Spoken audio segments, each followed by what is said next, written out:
Clarence Melvin Krammes was born on April 10, 1922, in Brock, Pennsylvania. He is 90 years old. Mr. Krammes is an Army Air Corps veteran from World War II. He is married to Rose Krammes, and they have been together for about 70 years. He lives in Fredericksburg, PA. Before Mr. Krammes decided to enlist in the Army Air Corps, he worked as an Air Force instrument mechanic at the Holton Air Force Base in Holton, Maine. He decided he wanted to be an air cadet in the Army Air Corps in 1943.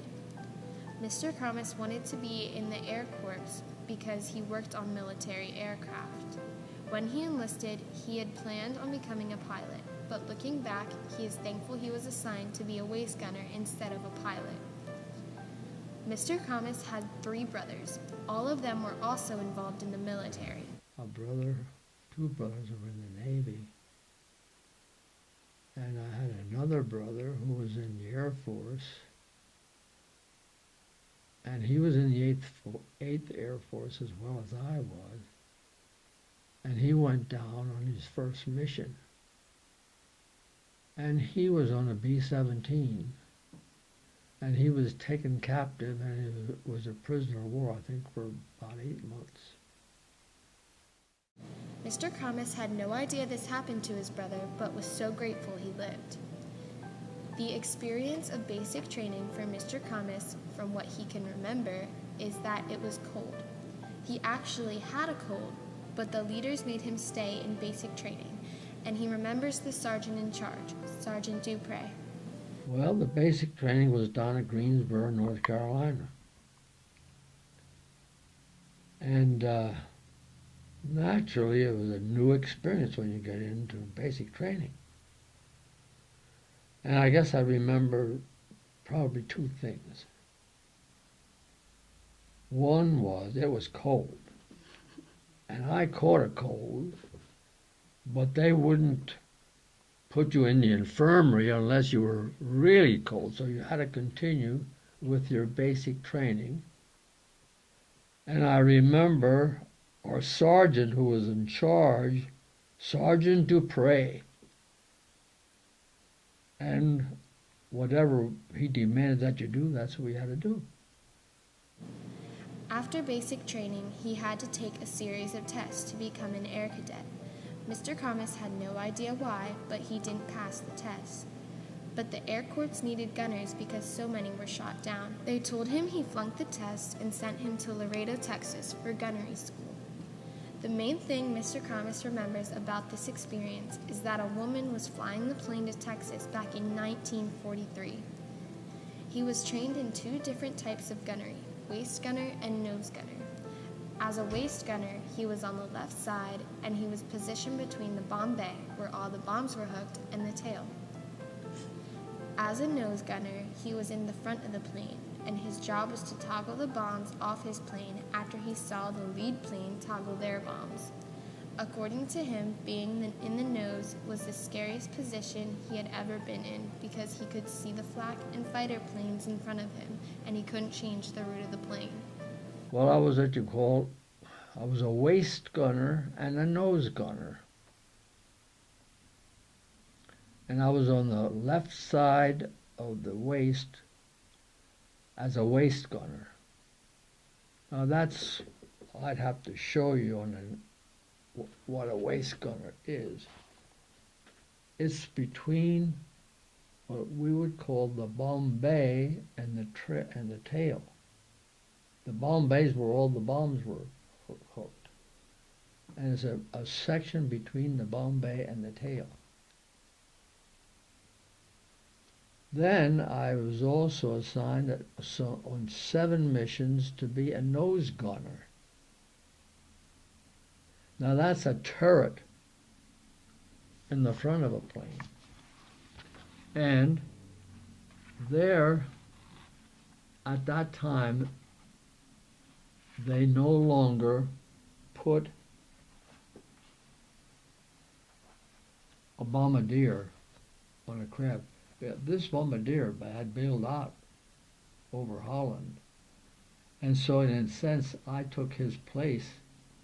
And some of them called us toggeliers, if you want to call it that. Now, a toggler in the nose of the plane had to watch when the leader of the bomb group dropped the bombs. And when you saw the bombs drop, as a toggler, there was a toggle switch in the nose. And when the nose gunner saw the bombs dropped by the lead bomber, then you toggled the switch and we dropped our bombs. A typical day at North Pickingham Base in East Anglia, England started when they were woken up at 3 in the morning and had to eat breakfast. After breakfast, they would meet in the briefing room, where the officer would explain what their route mission was, how much flak might be shot up, and if they would come across any German fighter planes. Mr. Krammes stayed at North Pickingham his whole time in the Air Corps. An average mission for him was anywhere between 5 hours to 9.5 hours. We would be called at 2 or 3 o'clock in the morning. Then we'd go to breakfast. And after breakfast, we would go to what was called a briefing room. And in that room, there'd be some military Air Force officer who would explain to us where the mission would be, what route we would take, where we might possibly confront a lot of flak from the German 88 millimeters, or at places where we might meet German aircraft. In other words, they were alerting to the individuals going on the mission what they might anticipate in terms of how high we would fly, where we might meet flak, where we might meet fighters. They would also tell us at what altitude we would fly and the prospective time that the mission would last to return home. That was a day, a typical day for an Air Force individual who was going on a mission. Mr. Krammes was affected by his brother's captivity when he himself was in trouble on his 18th mission. One of the plane's engines and propeller was not working to expected standards. This is what is called a runaway prop, and it was uncontrollable.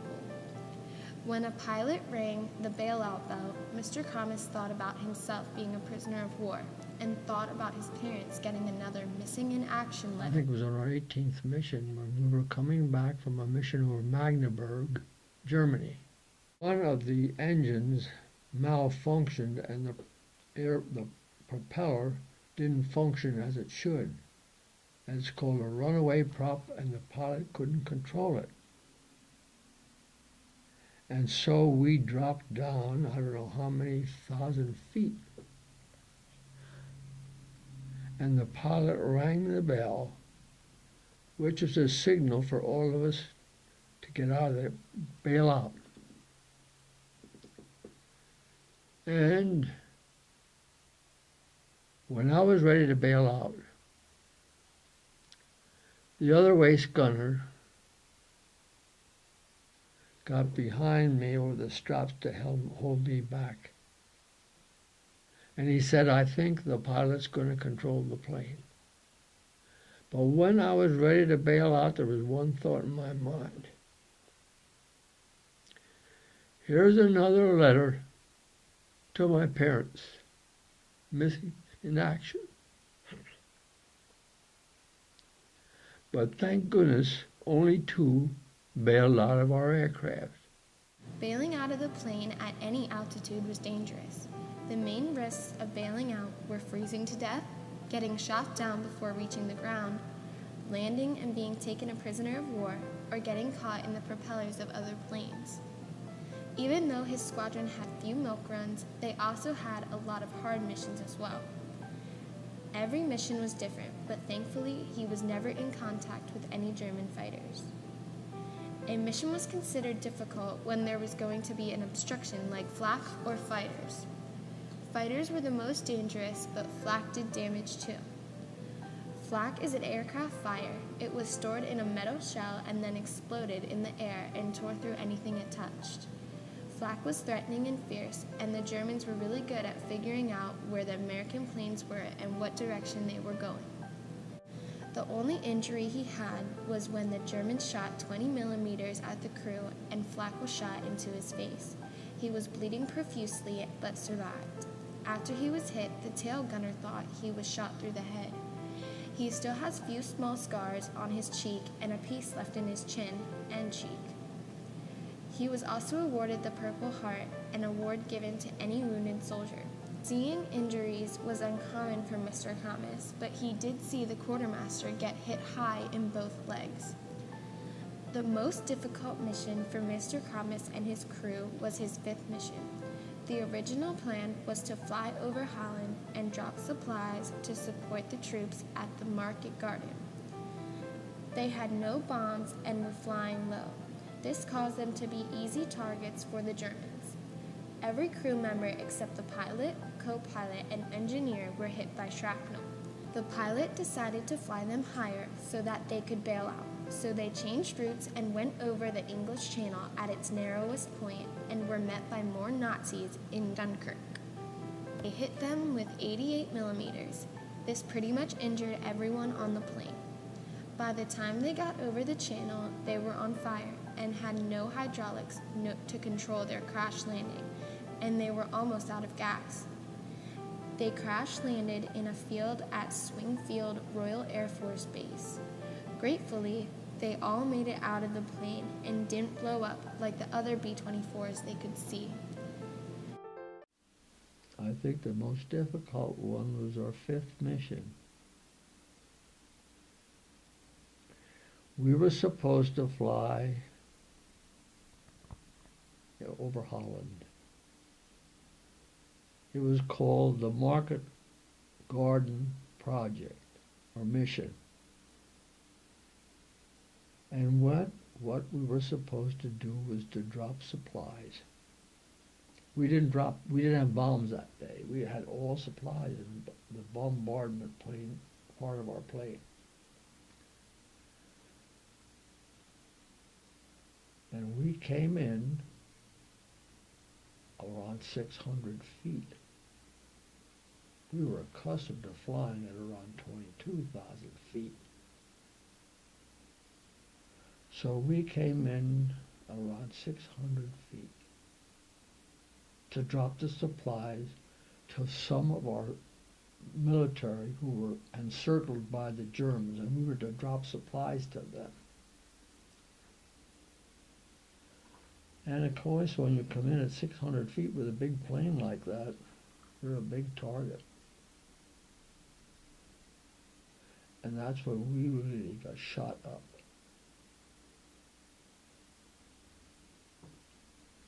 And all of us, with the exception of the pilot, the co-pilot, and the engineer, were all hit by shrapnel. Because they used 20 millimeters, the Germans used 20 millimeters to shoot at us. So we were kind of a crippled bomber. And the pilot tried to go a little higher because we were so low, if we'd have to bail out, we'd never make it. So he decided we would go across the English Channel at the narrowest point.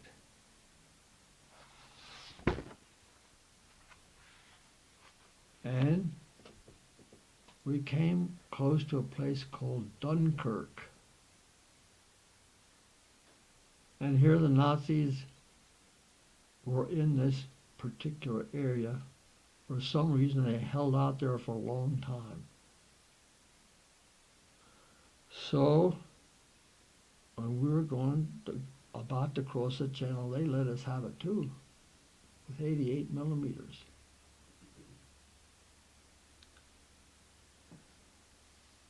Well, by that time, all of us were injured practically.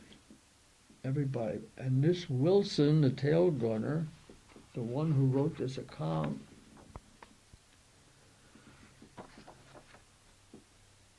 he started firing back at these guys in their machine gun tower, I think they called it, at Dunkirk. Well, we finally made it across the channel. And after we were on fire already.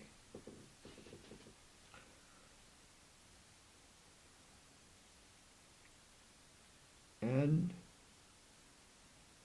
we didn't have any hydraulics to control the landing gear. We were running out of gas. So the pilot felt he'd do the best he could. And so we crash landed at Swing Field, RAF, Royal Air Force Field.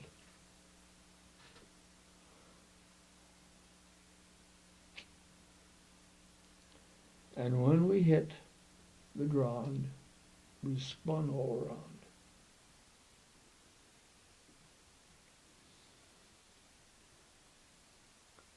Because the pilot had no control of the plane.